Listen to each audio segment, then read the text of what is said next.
तो आप सभी का फिर से एक बार स्वागत है। मैं धर्मवीर कुमार आपके अपने इस वन स्टेप ऑनलाइन क्लासेस में। तो हम लोग जो है पॉलिटी में हम लोग का चल रहा था मंत्रिपरिषद। अब मंत्रिपरिषद में जो कुछ बातें बच गई थी आज हम उसे पूरा करेंगे और जानेंगे मंत्रिपरिषद में सभी मंत्रियों के बारे में। ठीक है, तो अभी तक जो मंत्रिपरिषद हम लोग चर्चा किए पार्ट 1 में, जो लोग अभी नए वाचिंग कर रहे हैं, जो है अभी फर्स्ट बार देख रहे हैं, मेरा उनसे आग्रह होगा कि आप पिछला वीडियो जरूर देखिए पार्ट 1। अभी फिलहाल इस पार्ट्स को देख लीजिए और फिर उसको जो है पार्ट्स 1 को आप जरूर देखिए। चलिए हम शुरू करते हैं मंत्रिपरिषद।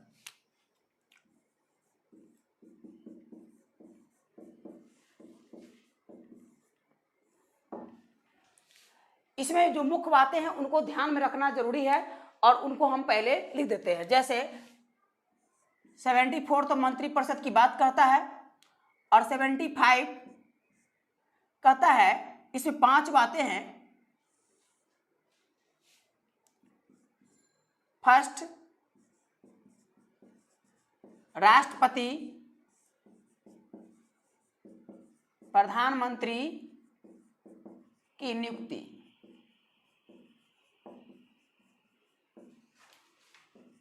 करेंगे एवं अन्य मंत्रियों की नियुक्ति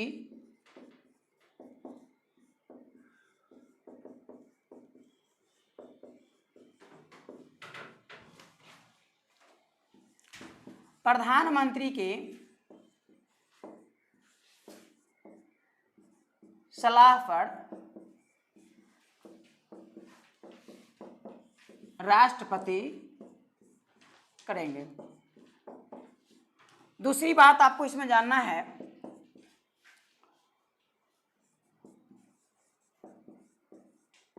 प्रधानमंत्री एवं मंत्री का कार्यकाल राष्ट्रपति के प्रसाद पर्यंत तक।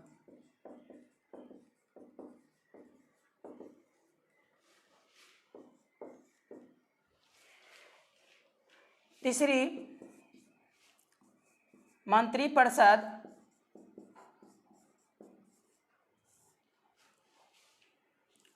सामूहिक रूप से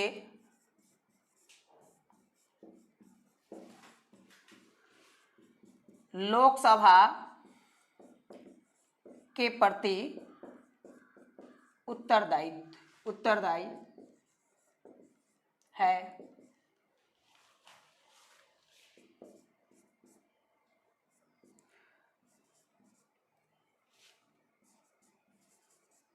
प्रधानमंत्री एवं मंत्रियों को शपथ 5 में है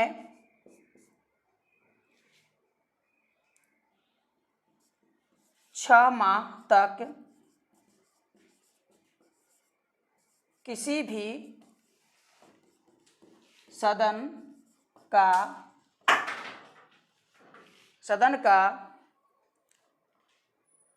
सदस्य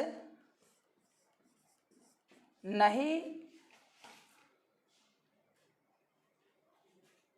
होने पर 6 माह तक किसी भी सदन का सदस्य नहीं होने पर भी 6 माह तक किसी भी सदन का सदस्य नहीं होने पर भी मंत्री का पद। और 6 में हमारा वेतन भत्ते। देखिए इस पे क्या है, आपको हम जैसा इस पर चर्चा बता देते हैं बारी बारी से। आर्टिकल 75 में 5 बातों को याद रखना है।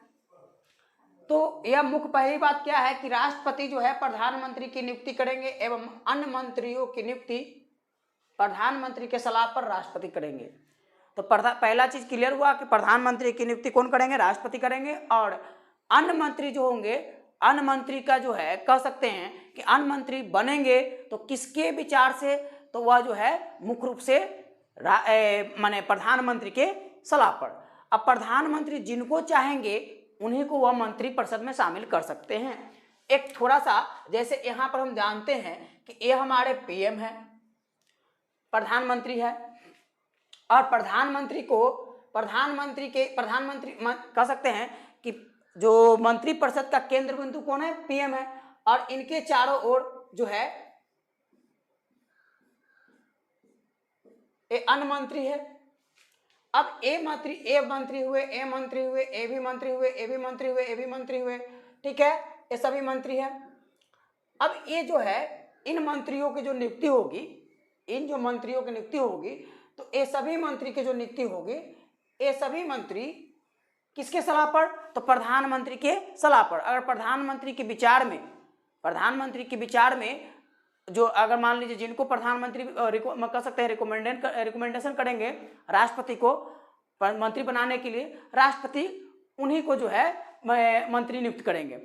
तो यह बात क्लियर हो गया कि मंत्री जो है, मंत्री बनने के लिए किसकी इच्छा बहुत जरूरी है, तो प्रधानमंत्री को। ऐसे मंत्री के लिए योग्यता क्या होती है, मंत्री बनने के लिए क्या योग्यता है, तो देखिए एक बात आपको यहाँ पर हमेशा दिमाग में रखना होगा कि मंत्री बनने की योग्यता तो ऐसे सदन का सदस्य होना चाहिए। अब सदन क्या है, लोकसभा और राज्यसभा, किंतु अगर सदन का सदस्य न भी है, सदन का सदस्य नहीं है, न भी है, फिर भी 6 माह तक के लिए आपको मंत्रिपरिषद का सदस्य बन सकते हैं। परंतु 6 माह के अंदर में ही आपको किसी न किसी सदन का क्या होना होगा, सदस्य बन जाना होगा। जैसे 75 के 5 कहता है कि 6 माह तक किसी भी सदन का सदस्य नहीं रहने पर भी मंत्री का पद बन सकते हैं, लेकिन 6 माह के बाद आपको किसी न किसी सदन की सदस्यता ले लेनी होगी। अब बात उठती है कि सदन का सदस्य होने की योग्यता होना चाहिए मंत्री बनने के लिए। नहीं सदस्य होने पर भी आप मंत्री बन सकते हैं, लेकिन 6 माह तक के लिए, और 6 माह के बाद पुनः आपको सदन की सदस्यता लेनी ही होगी। अब अगली बात यह उठती है कि यह जो मंत्री बनाने की सबसे बड़ा, जो मंत्री बनने की सबसे बड़ी योग्यता है, वह है प्रधानमंत्री का प्रसाद पर्यंत।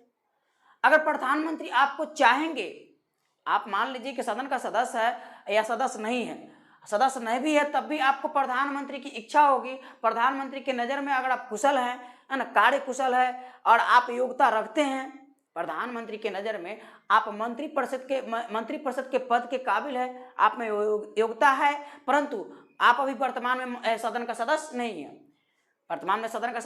है, न लोकसभा का सदस्य है, न राज्यसभा का सदस्य है, लेकिन प्रधानमंत्री की नज़र में आप योग्य है, तो प्रधानमंत्री ऐसे भी आपको मंत्रिपरिषद का सदस्य बना सकते हैं। 6 माह के बाद आपको सदन का सदस्यता माने आपको जो है किसी न किसी माध्यम से हो जाएगा, चाहे वो लोकसभा से हो चाहे राज्यसभा से, आपको लेना ही पड़ेगा। तो ये जो है कह सकते हैं कि मंत्री बनने की सबसे पहली बहुत बड़ा योग्यता है, तो वह प्रधानमंत्री के प्रसाद पर्यंत, यानी प्रसाद का मतलब हम कल बताए थे, विश्वास प्राप्त होना, यानी उस पर ट्रस्ट होना चाहिए, प्रधानमंत्री को विश्वास होना चाहिए। तो वह जो है मंत्री पद की सबसे बड़ी योग्यता है, और योग्यता तो बाद में आती है, ठीक है। तो सबसे बड़ी योग्यता वही है। दूसरा क्या है कि प्रधानमंत्री एवं मंत्री का कार्यकाल राष्ट्रपति के प्रसाद पर्यंत। अब आपको एक बात तो फिर यहाँ पर चर्चा में आया कि भाई हम पिछली वीडियो में बताए थे कि जो है मंत्रिपरिषद का कार्यकाल सामान्यतः 5 वर्ष, तो वह माने कह सकते हैं कि लोकसभा का कार्यकाल कितना वर्ष होता है, 5 वर्ष तक।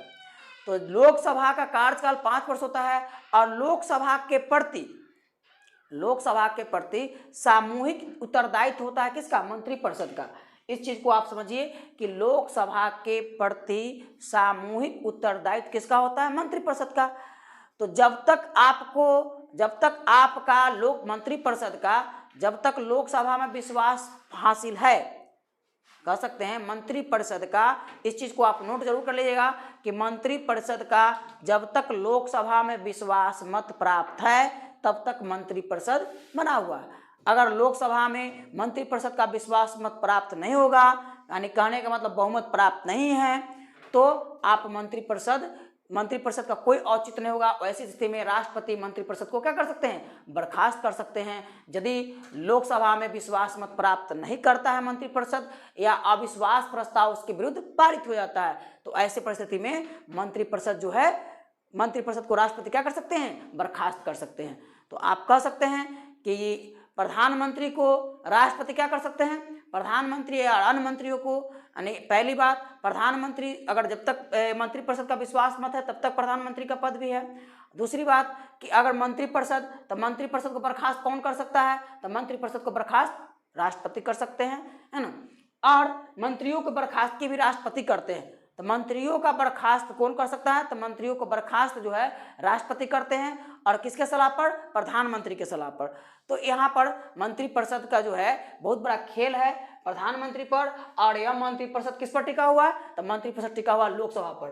तो एक बातें आपको जो है, कपड़ा कहाँ है,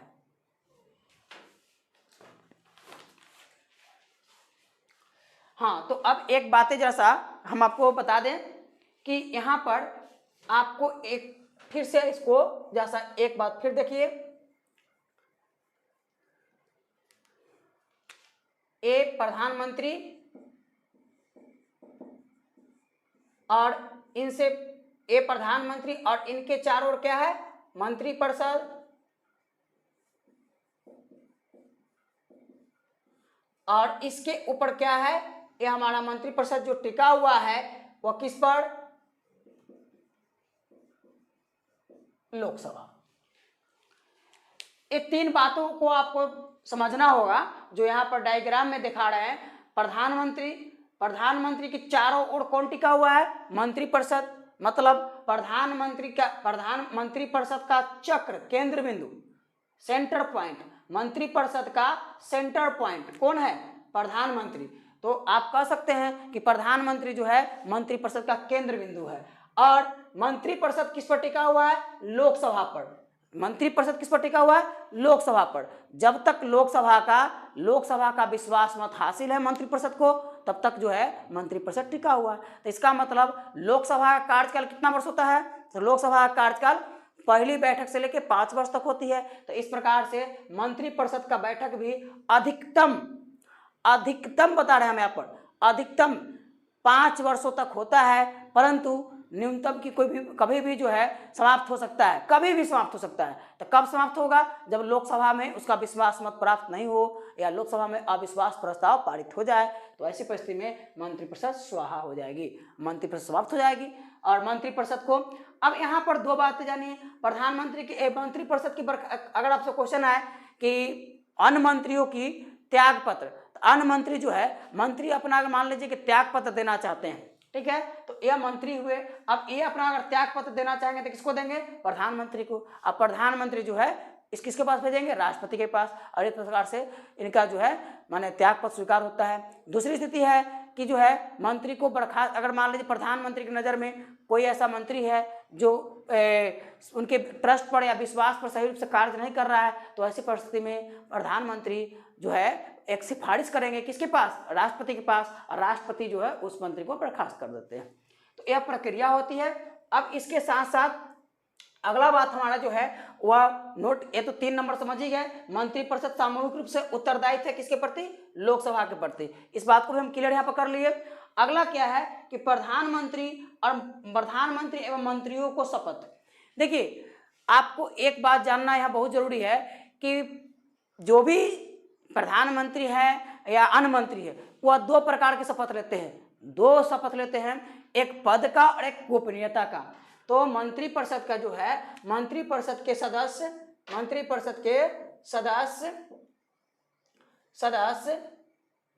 पद एवं गोपनीयता, पद एवं गोपनीयता का शपथ लेते हैं। तो इस प्रकार से यह जो है 2 बार शपथ लेते हैं। जब कोई मंत्री बनता है तो मंत्री जो है कितने बार शपथ लेते हैं, 2 बार। एक बार हुआ पद का और दूसरी बात गोपनीयता का, ठीक है। तो पद और गोपनीयता दोनों का शपथ लेते हैं कौन, मंत्रिपरिषद सदस्य। अब पद, जिस पद के लिए उनको बनाया गया उसकी शपथ लेते हैं। अब गोपनीयता के बारे में वो कहते हैं कि मेरे नज़र में कोई भी ऐसी बातें जो आएगी, जो मंत्रिपरिषद ने लिया है, उसको मैं तब तक सार्वजनिक नहीं करूंगा जब तक ऐसा उचित या औचित प्रतीत न हो। ठीक है। तो इस प्रकार से वह जो है पद का शपथ लेते हैं और गोपनीयता का शपथ लेते हैं।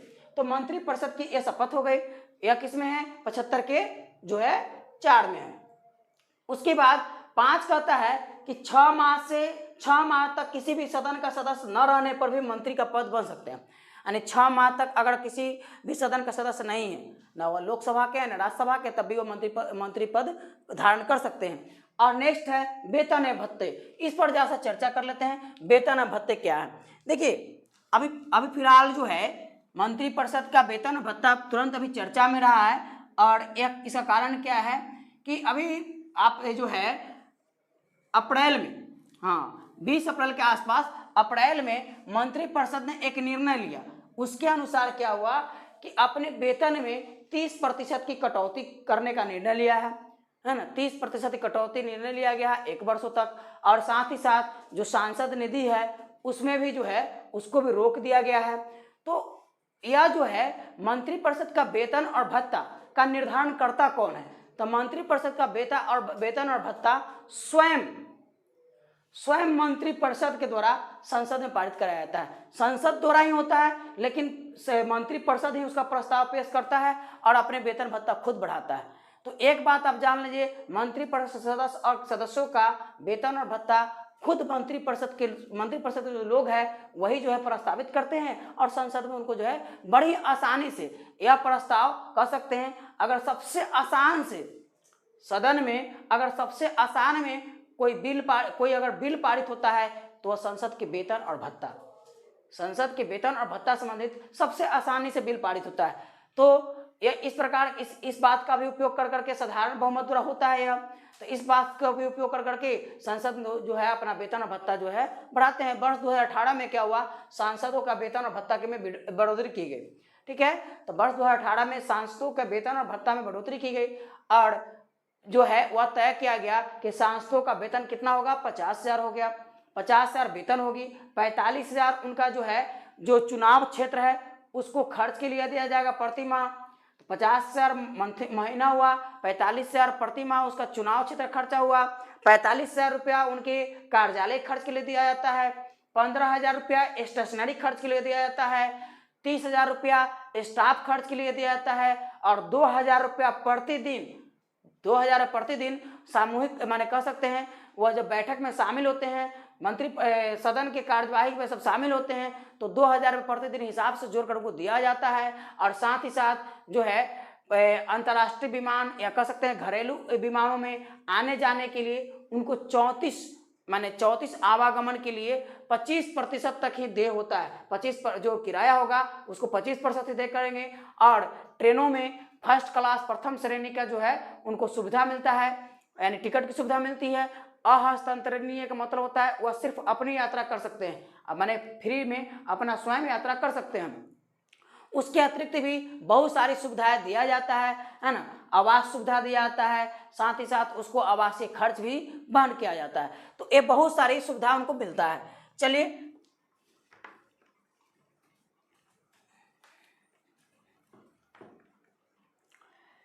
हाँ, तो हम आ रहे थे कि वेतन और भत्ता। तो वेतन कितना है, तो सांसद सदस्यों का वेतन 50,000 है।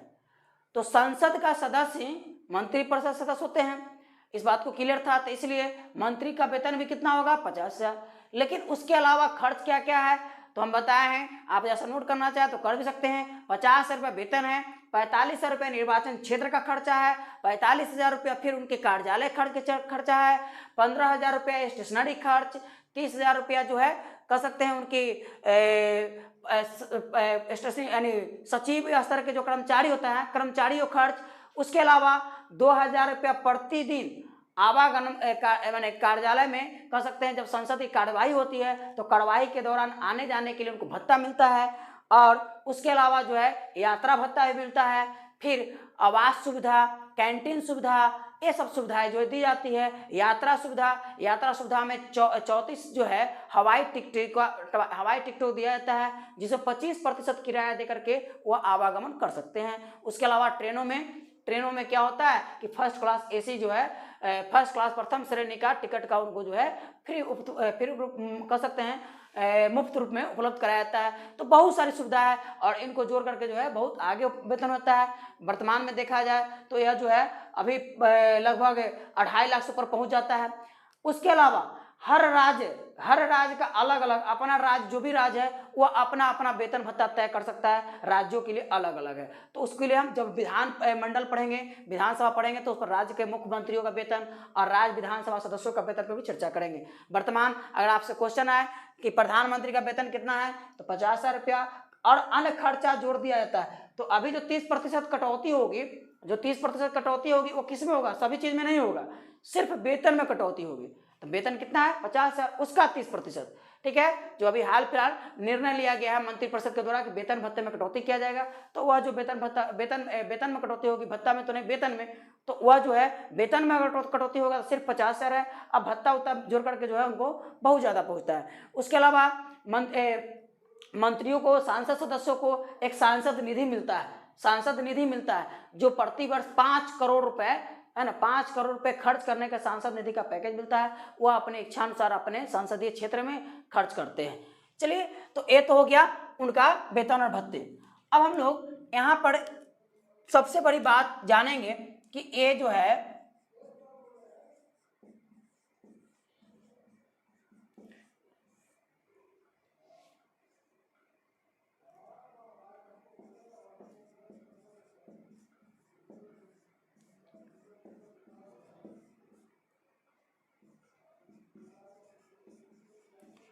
राज्य मंत्री स्वतंत्र प्रभार,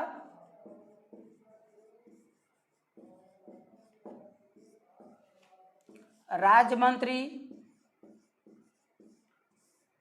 और उप मंत्री, इस पर जानेंगे कि ये कौन कौन से होते हैं। देखिए, प्रधानमंत्री के बारे में पहले बता चुके हैं, अब कैबिनेट मंत्री के बारे में जानते हैं। कैबिनेट मंत्री, प्रधानमंत्री पर चर्चा हम लोग इस वीडियो में भी किए हैं और पिछला पार्ट 1 वीडियो में भी चर्चा हुआ। कैबिनेट मंत्री क्या होता है? तो देखिए, कैबिनेट मंत्री होता क्या है, चूंकि भारतीय संविधान में जो मूल संविधान था, मूल संविधान में कहीं भी कैबिनेट शब्द का उल्लेख नहीं है। प्रथम बात तो यह जान लीजिए कि मूल संविधान में कहीं भी कैबिनेट शब्द का उल्लेख नहीं है। अब कैबिनेट शब्द को जो है 44वां संविधान संशोधन 1978 के द्वारा जोड़ा गया और आर्टिकल 352 में जोड़ा गया। तो इसको आप एक चीज यहां नोट करना होगा कि यह जो है कैबिनेट शब्द जो है, शब्द 44वां संविधान संशोधन 1978 द्वारा जोड़ा गया। 44वां संविधान संशोधन 1978 के द्वारा जोड़ा गया और 352 अनुच्छेद में जोड़ा गया। अब इस पर बताते हैं क्यों हुआ, ऐसा क्यों किया गया, क्यों लाया गया, क्या जरूरी पड़ी कैबिनेट शब्द लाने की, तो इसको जैसा समझना जरूरी है। देखिए, हुआ क्या कि आर्टिकल यहां पर एक वर्णन है 352, और 352 क्या है? राष्ट्रीय आपातकाल। इसको समझिए, राष्ट्रीय आपातकाल।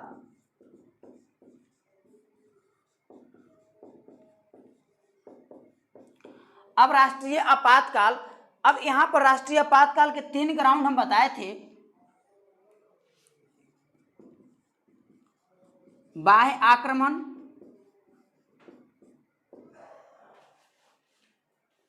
युद्ध,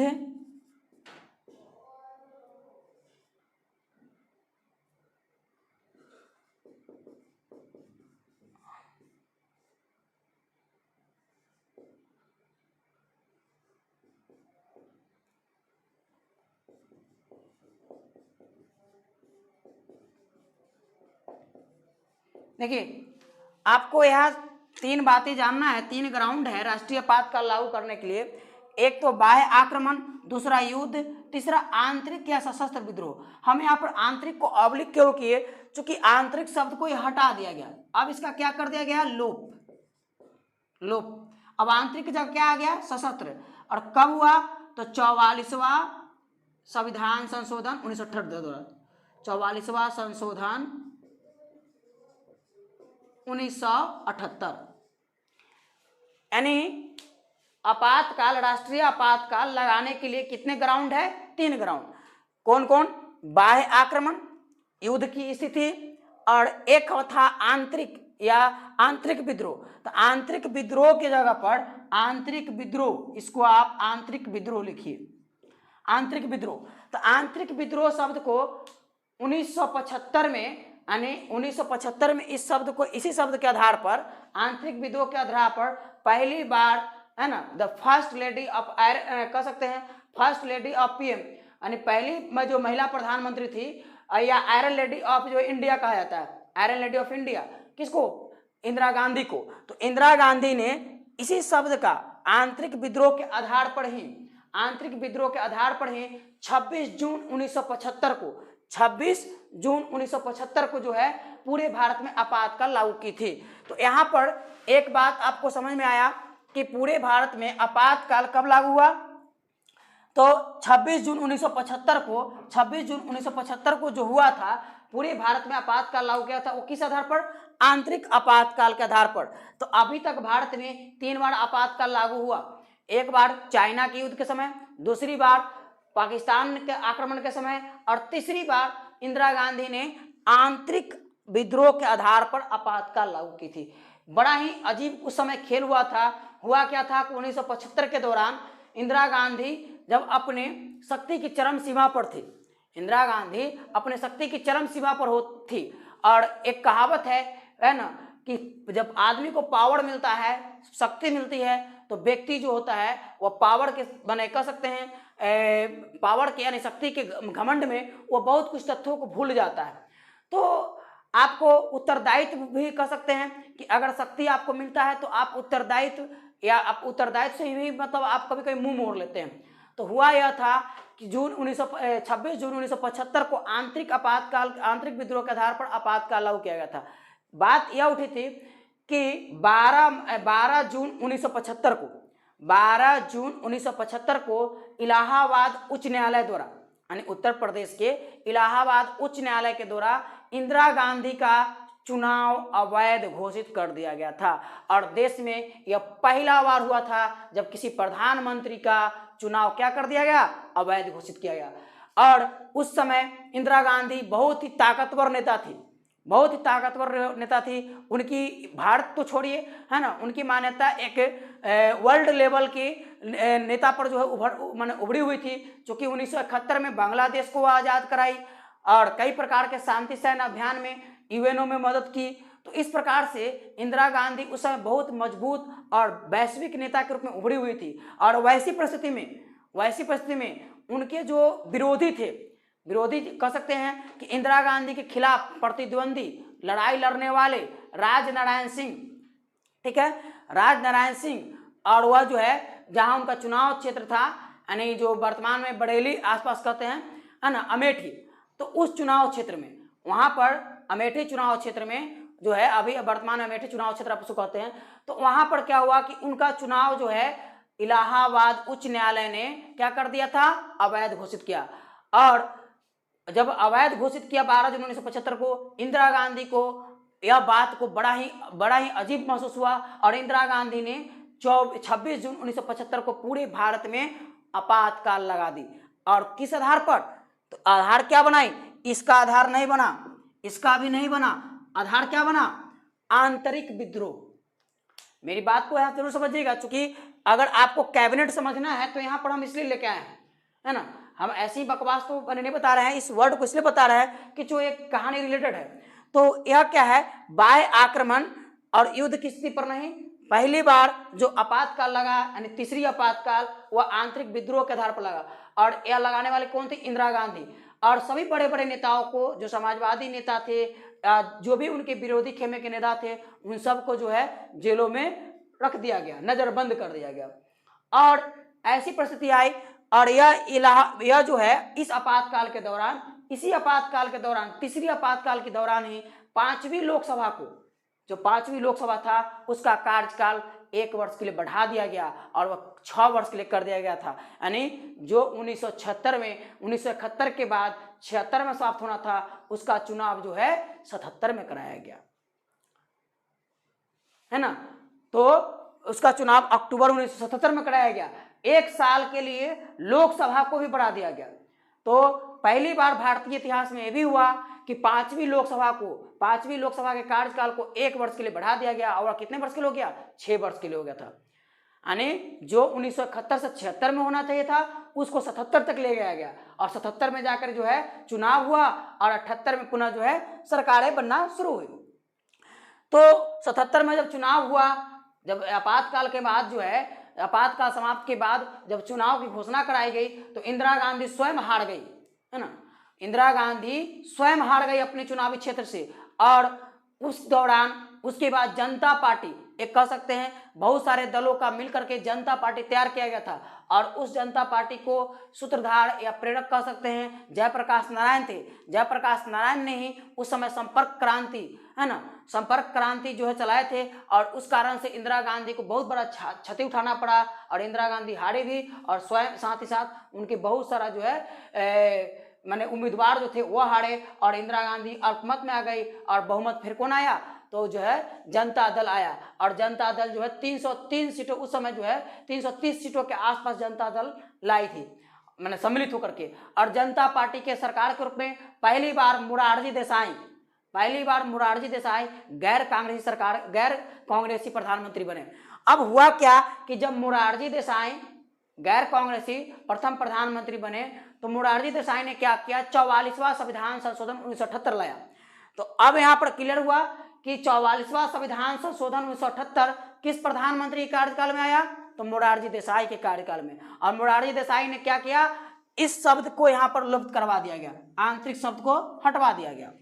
44वां संविधान संशोधन में इस शब्द को, आंतरिक शब्द को क्या कर दिया गया, हटा दिया गया और इसके जगह पर कौन शब्द जोड़ा गया, सशस्त्र विद्रोह। और साथ ही साथ 44वां संविधान संशोधन में इस बात को भी निहित किया गया कि भाई अगर राष्ट्रपति को आपातकाल लगाना है तो आपातकाल के लिए कैबिनेट, अब एक कैबिनेट का मतलब होता है मंत्रिमंडल, कैबिनेट के लिखित सिफारिश पर ही आपातकाल की घोषणा कर सकते हैं। तो राष्ट्रपति आपातकाल की घोषणा किसके सिफारिश पर कर सकते हैं, कैबिनेट। और इस कैबिनेट शब्द का जनक कब हुआ, तो 44वां संविधान संशोधन 1978 में। और किसके कार्यकाल में, तो प्रधानमंत्री मोरारजी देसाई के कार्यकाल में। अब क्या हुआ कि अब लिखा गया कि जो है राष्ट्रीय आपातकाल ओनली फॉर रिटेन, कह सकते हैं लिखित जो है, और वो भी किसके, कैबिनेट के सिफारिश पर ही राष्ट्रपति लगा सकते हैं। और उसके अलावा जब आपातकाल घोषणा हो जाए तो 1 माह के अंदर में उसका दोनों सदन से अनुमोदन हो जाना चाहिए। इस शब्द को जोड़ा गया तो कैबिनेट शब्द आया और कैबिनेट शब्द बहुत ही महत्वपूर्ण हो गया। यह कैबिनेट, इस कैबिनेट को, यह जो कैबिनेट होता है अब ये है क्या, तो कैबिनेट क्या है इसको जानने के लिए आपको फिर मंत्रिपरिषद पढ़ना होगा। तो ये जो मंत्रिपरिषद है, ये मंत्रिपरिषद है, इस मंत्रिपरिषद में यह मंत्रिपरिषद, तो मंत्रिपरिषद जो है कितना हो सकता है, तो कितना बड़ा हो सकता है, तो 51वां संविधान संशोधन 2003 के द्वारा, ये भी हम बताए हुए हैं 91, है ना, संविधान संशोधन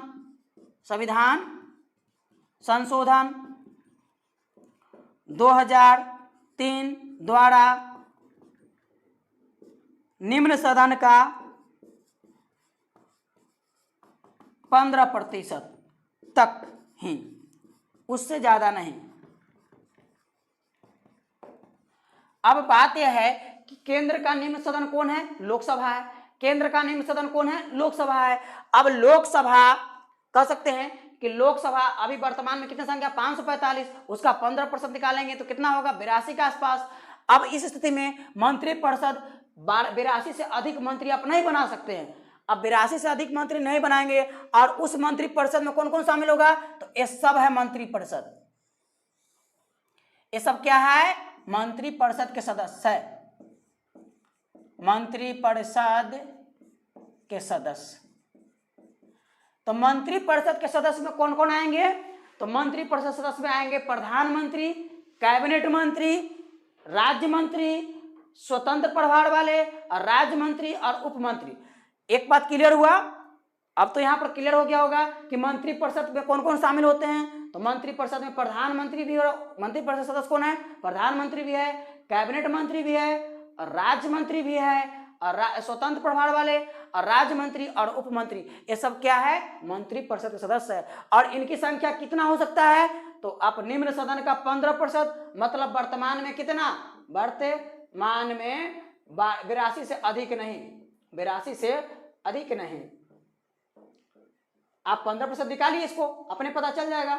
तो आप जो है इसका संख्या 82 से अधिक नहीं हो सकता, इससे कम आप हो सकते हैं, इससे कम आप ले सकते हैं। अब देखिए अभी तत्काल में क्या बात होती है कि तत्काल में आपको इसको जानना है कि अब कैबिनेट मंत्री होता क्या है, राज्य मंत्री स्वतंत्र प्रभार क्या होते हैं, राज्य मंत्री क्या होता है, उप मंत्री क्या होते हैं। तो अब इनको जानिए।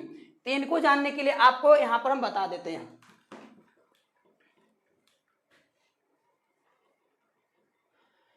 अब देखिए यहां पर कैबिनेट मंत्री जो होता है, तो प्रमुख मंत्रालयों के मंत्री, प्रमुख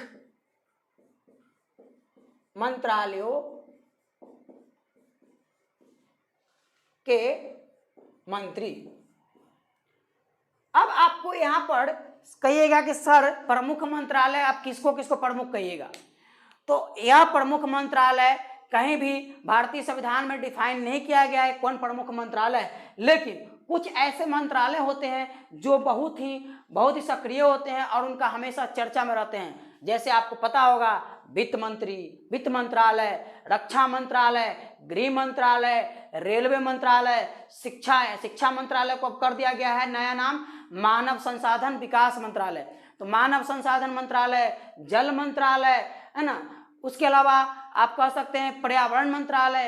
ये सब मंत्रालय जो है लगभग अभी वर्तमान में 20-25 की संख्या में है, 25 की संख्या में मान के चलिए 20-25 की संख्या में है जो महत्वपूर्ण मंत्रालय होते हैं। अब उन मंत्रालयों का जो है, उन मंत्रालयों को क्या कहा जाता है, जो है कैबिनेट कहा जाता है।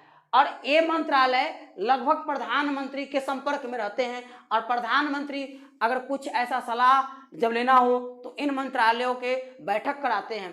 तो यह जो होता है, यह संख्या जो है इसे कितना होती है, 20 से 25, कम भी हो सकता है ना, कम भी हो सकता है, 10-15 भी हो सकता है। इस निर्भर करता है किस पर, प्रधानमंत्री पर, कि वह अपने जब बैठक करते हैं, जब प्रधानमंत्री बैठक करते हैं तो बैठक में वह किन किन मंत्रियों से सलाह लेते हैं। तो प्रधानमंत्री जब बैठक करेंगे और जिन जिन मंत्रियों से सलाह लेते हैं वह सब कैबिनेट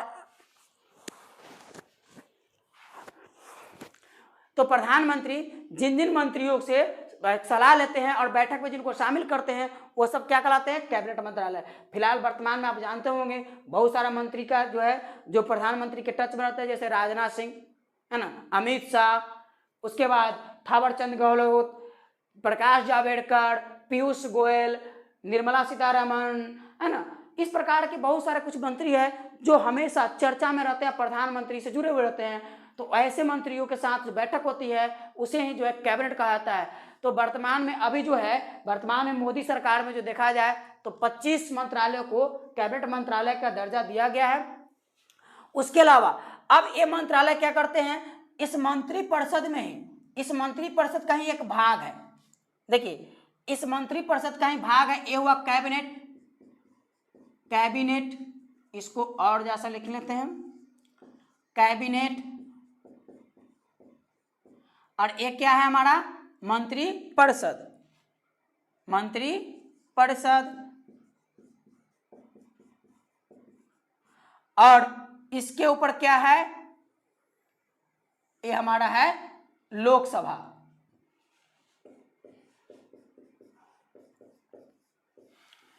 ये डायग्राम पहले ही पता है, अब भी क्लियर कर रहे हैं।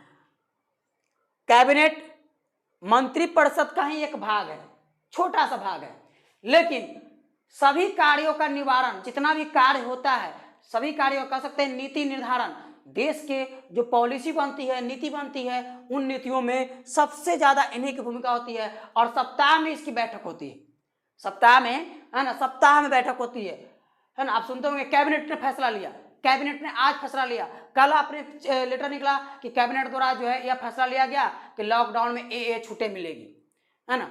अब ये कैबिनेट फैसला लेती है, इसका मतलब यह इसकी बैठक सप्ताह में हो ही जाती है, सप्ताह में एक बार या एक से अधिक बार इसकी बैठक होती है। लेकिन मंत्री परिषद की इसकी बैठक के लिए कोई कोरम नहीं होता है। मंत्री कैबिनेट की बैठक के लिए कैबिनेट की बैठक के लिए कोई कोरम नहीं होना चाहिए। कैबिनेट की बैठक यहाँ नोट कीजिए,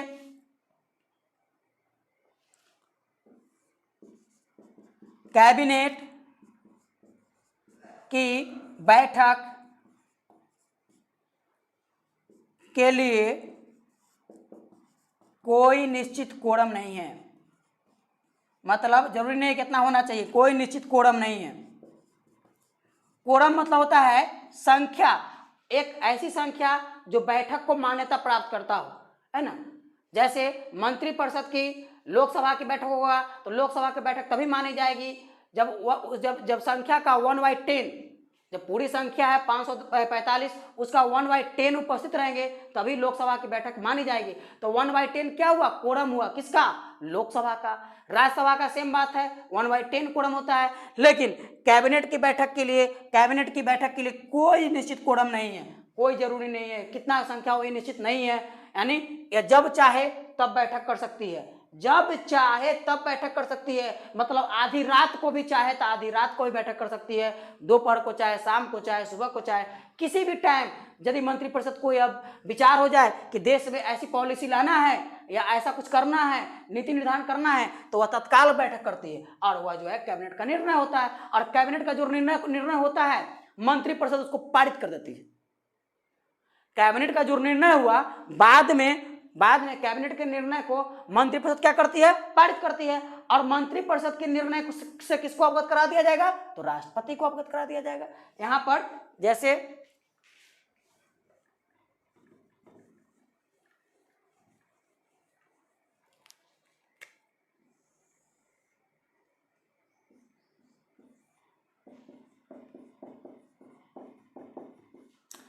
देखिए, कैबिनेट की बैठक के लिए कोई निश्चित संख्या नहीं है, जब चाहे तब कैबिनेट क्या कर सकती है? बैठक कर सकती है। और इसकी संख्या भी कोई निश्चित नहीं है, यह निर्भर किस पर करता है? प्रधानमंत्री पर। अब कैबिनेट जो है, कैबिनेट की बैठक कभी भी होती है और जब बैठक करती है जो ये निर्णय लेगी, जो ये नीति बनाएगी, उस निर्णय को तत्काल लागू कर दिया जाता है। और कैबिनेट का निर्णय होगा वह मंत्रिपरिषद जो है, मंत्रिपरिषद तो चूंकि मंत्रिपरिषद पर ही बना हुआ है तो मंत्रिपरिषद जो है पारित करती है। और मंत्रिपरिषद के निर्णय को कह सकते हैं, कैबिनेट का जो निर्णय होता है, मान लीजिए ना कैबिनेट का निर्णय ही मंत्रिपरिषद के निर्णय है, किसी में दम थोड़े होता है कि प्रधानमंत्री और उसके सहयोगियों द्वारा तय किया गया जो निर्णय उसको काट दे, है ना। मंत्रिपरिषद में तो बिल्कुल नहीं। तो मंत्रिपरिषद जो है कैबिनेट के निर्णय को जो है, कैबिनेट का जो निर्णय होता है वो मंत्रिपरिषद का निर्णय होता है और मंत्रिपरिषद जो है उस पर समर्थन कर देते हैं। और उसके बाद यह निर्णय कहाँ चला जाता है? राष्ट्रपति के पास चल जाता है ना। और राष्ट्रपति जो है उसको जो है अनुशंसित कर देते हैं। इस प्रकार से यह जो है निर्णय पारित माना जाता है और यह जो है लागू माना जाता है। तो अब इसको जान गए, कैबिनेट हो गया। अब थोड़ा सा इसको भी जान लीजिए। जैसे ये हमारे पास कौन है? राज्य मंत्री। तो यहाँ पर देखिए इसके पास क्या होता है? जो भी मंत्रालय होते हैं, मंत्रालय होते हैं और किस मंत्री है? कैबिनेट के पास मंत्रालय होते हैं और उसके कर्ता धर्ता कह सकते हैं, नेतृत्व करने वाले स्वतंत्र मंत्री होते हैं। मतलब इस जो मंत्रालय इनको मिला उस मंत्रालय के क्या होते हैं? स्वतंत्र होते हैं। मंत्रालय जो मिलता है वो मंत्रालय के कर्ता धर्ता नेतृत्व करने वाले स्वतंत्र मंत्री होते हैं। कौन? कैबिनेट। अब दूसरा है राज्य मंत्री। अब राज्य मंत्री क्या है इसको भी जान लीजिए छोटी सी बातों में। राज्य मंत्री क्या है कि जैसे मान लीजिए जो मंत्रालय कैबिनेट को मिल गया, अब उस मंत्रालय के अतिरिक्त जैसे कृषि मंत्रालय है तो मान लीजिए ठीक है, रेल मंत्रालय है, रक्षा मंत्रालय, अब उसी में मान लीजिए कि युवा खेल मंत्रालय जो कैबिनेट मंत्रालय में शामिल नहीं है, फिर एक कला संस्कृति कह सकते हैं पर्यावरणीय एवं वन मंत्रालय, फिर उसके अलावा शिक्षा संस्कृति मंत्रालय। तो यहाँ पर कुछ ऐसे मंत्रालय होते हैं जो कैबिनेट मंत्रालय में शामिल नहीं होते हैं। मेरी बात को समझ लीजिए।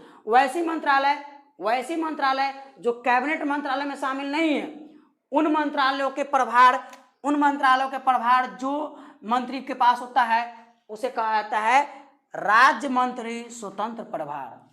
ठीक है, अब ये भी अपने मंत्रालय के क्या होते हैं, स्वतंत्र होते हैं। मतलब यहाँ पर इजी कॉन्सेप्ट इतना ही जान रखिए कि कैबिनेट मंत्रालय के अलावा अन्य जो मंत्रालय हैं या विभाग है, अन्य जो मंत्रालय है या विभाग है, उनके उस विभाग के मंत्री को, उस विभाग के जो मंत्री होते हैं उसे क्या कहा जाता है, स्वतंत्र प्रभार मंत्री। उसमें लिखा जाता रहता है राज्य मंत्री स्वतंत्र प्रभार। और उस विभाग के और उस मंत्रालय के वह क्या होते हैं, वह भी प्रमुख होते हैं, यानी वो भी उस विभाग के जो है कह सकते हैं संप्रभु होते हैं। वह खुद निर्णय लेंगे और इनका निर्णय जो होगा, ये जो निर्णय लेंगे राज्य मंत्री स्वतंत्र प्रभार, या किसको देंगे, प्रधानमंत्री को देंगे। और प्रधानमंत्री इस निर्णय से जो राष्ट्रपति को अवगत कराएंगे। और इन दोनों का जो काम है वह विशेष नहीं है। राज्य मंत्री, ये जो राज्य मंत्री होते हैं ये कैबिनेट और स्वतंत्र प्रभार मंत्रियों को सहायता प्रदान करते हैं। जैसे एक कैबिनेट मंत्री और स्वतंत्र प्रभार वाले मंत्री को क्या करते हैं, सहायता करते हैं, उन्हें कहते हैं राज्य मंत्री। जैसे आपको पता होगा, वर्तमान में अभी एग्जाम्पल बता दे, जैसे नित्यानंद राय के बारे में, या जो है गृह मंत्रालय स्वतंत्र प्रभार, गृह मंत्रालय राज्य मंत्री है, स्वतंत्र प्रभार नहीं है। गृह मंत्रालय का जो है गृह मंत्रालय राज्य मंत्री, तो राज्य मंत्री और गृह मंत्रालय में है, गृह विभाग में है, तो यह जो है स्वतंत्र प्रभार में नहीं है। तो स्वतंत्र प्रभार में नहीं है तो किस में आएंगे, राज्य मंत्री में आएंगे। अगर स्वतंत्र प्रभार लिख दिया जाएगा तो वह, इसका मतलब हुआ कि जो मंत्रालय इनको मिला है उस मंत्रालय के स्वयं कर्ता धर्ता होंगे। तो स्वतंत्र प्रभार वाला तो हम बताए ही हैं कि कैबिनेट, वैसा मंत्रालय जो कैबिनेट मंत्रालय नहीं है लेकिन दूसरा मंत्रालय है या दूसरा विभाग है, उसके प्रभार वाले को क्या कहते हैं, स्वतंत्र प्रभार। और ये जो राज्य मंत्री होते हैं वह कैबिनेट मंत्री या स्वतंत्र प्रभार वाले मंत्री के ही विभाग से जुड़ा हुआ विभाग होता है और उसी में इनका कार्य होता है, तो इनको कहा जाता है राज्य मंत्री। तो राज्य मंत्री काम ही होता है कैबिनेट मंत्री और स्वतंत्र प्रभार के मंत्रियों को सहायता करना, और विशेष इनका कोई काम नहीं होता है। और उपमंत्री वर्तमान में अभी मोदी सरकार में उपमंत्री नहीं बनाया गया है, और उपमंत्री के बारे में इतना ही जानिए कि यह सभी ऊपर कैबिनेट या राज्य मंत्री, ये तीनों को जो है सहायता या जो है प्रदान करने वाले होते हैं और उनको जो है मदद करते हैं। तो ये जो है हमारा कैबिनेट मंत्री परिषद खत्म हुआ। अगला हम लोग का टॉपिक जो होगा वो पॉलिटी में मुख्य रूप से बहुत सारे लोग के दिमाग में चल रहा होगा कि सर मंत्रालय में प्रस्ताव होता है, ठीक है, तो मंत्रालय ही प्रस्ताव पेश करता है, तो उसे हम कहते हैं संसदीय प्रस्ताव। तो अब जो है हमारा मंत्री परिषद समाप्त हुआ। अगला जो सेक्शन होगा वह होगा संसदीय प्रस्ताव, संसद और संसदीय प्रस्ताव, संसदीय प्रश्न, इस सब पर चर्चा हम लोग अगले वीडियो में करेंगे। और आज का वीडियो आपको यह कैसा लगा, आप अपना कमेंट या सुझाव, अगर थोड़ा भी किसी प्रकार का कंफ्यूजन हो या किसी प्रकार के प्रश्न पर डाउट हो या कुछ भी ऐसा लगता हो, तो आप हमारा जो है टेलीग्राम चैनल ही बना हुआ है 1 स्टेप ऑनलाइन क्लासेस के नाम से, आप अपने प्रश्न को अपने इस टेलीग्राम चैनल पर जो है भेजिए और आपको जवाब मिल भी जाएगा। फिलहाल कोई भी ऐसा कंफ्यूजन हो तब, ठीक है, तब तक के लिए आप सभी का धन्यवाद। मिलेंगे नेक्स्ट वीडियो में। और हाँ, अगर आपको ये वीडियो अच्छा लगता है तो इसको जरूर शेयर कीजिए और सब्सक्राइब भी कीजिए और लाइक कीजिए, कमेंट बॉक्स में अपना जवाब भी दीजिए। Thank you.